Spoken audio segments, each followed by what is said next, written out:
रज्जबुल मुरज्जब का महीना ये बीज बोने का महीना, और शाबान का महीना ये आबपाशी यानी पानी देने वाला महीना, और रमजान मुबारक का महीना ये फसल काटने वाला महीना।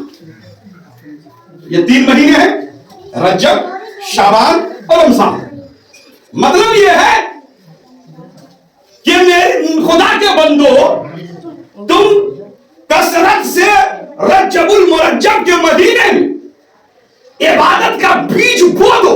बोलिए सुभान अल्लाह। इबादत का बीज बो दो।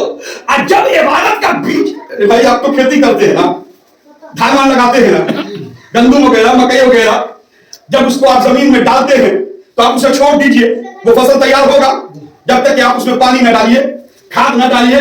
पहले के जमाने में तो खाद भी नहीं डाला जाता था, अब तो खाद लाजमी है। अगर आप फसल में खाद न देंगे तो फसल तैयार ही नहीं होगा, फिर आपका किया धराया सब बेकार होंगे। मतलब यह है कि खेती से शुमार किया गया आपके समझाने के लिए है कि जिस तरीके से हम बीज डालते हैं, फसल के अन्न खेत में जमीन में बीज डालते हैं, तो उस बीज को लहराने के लिए, उस फसल को आगे बढ़ने के लिए आप उसकी सिंचाई करते हैं पानी से, खाद से। इसी तरीके से आप जब इबादत करते हैं तो रमजान रजबुल मुरज्जब में इबादत का बीज आप डाल दीजिए, यानी कसरत से। फर्ज नमाज पढ़ते हैं 5 वक्त, कसरत से नवाफिल शुरू कर दीजिए। कुरान की तिलावत करते हैं, कसरत से करना शुरू कर दीजिए, यानी बीज डला गया। अब शाबान का महीना आया, फरमाया कि शाबान के महीने में आप पास, यानी आप मतलब पानी, और पानी यानी तुम अपने आंखों से इतना रो कि रोते रोते सैलाब लिया हो।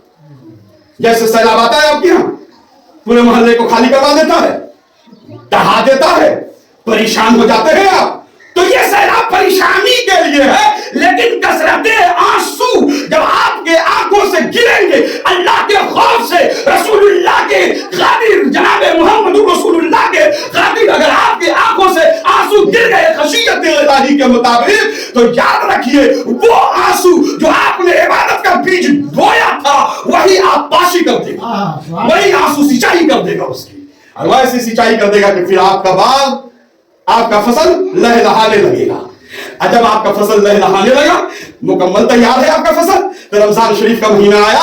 अब ए खुदा के बंदो चलो, अब उसको काटो, यानी उसको काटो, यानी रमजान शरीफ का महीना फसल तैयार है, अब तुम उसे काटो और उस फसल को अपने घर ले आओ।